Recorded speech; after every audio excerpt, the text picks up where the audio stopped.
Oh. RYA! Your journey to financial freedom starts here! Hi, it's Faustina here. I'm like at RYA initiative, and I'm glad. I'm so excited. I'm here because it's wonderful. It has been a wonderful experience so far. Our coach, JP, actually has done a lot of things. He has taught so many.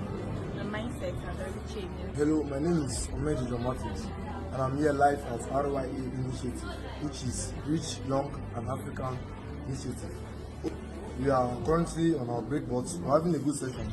I've learned a lot. I've learned a lot about developing my side hustle. I've learned a lot about you never giving up on dreams, and how about time can be a barrier and stuff like that, how you can overcome it.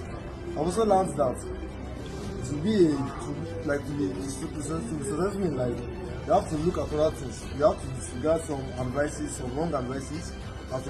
So I've learned a lot, like a lot stood out for me honestly.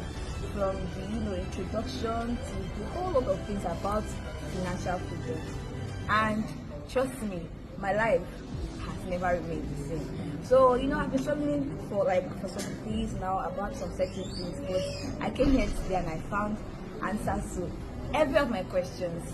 Thank you, Mr. JP. Actually, God bless you for putting this program together. God bless you so much. We go! RYA Initiative 2025! Woo!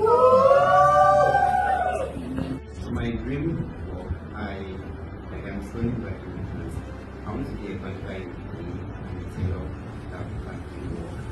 Then my expected income, for instance, and I will be able to do things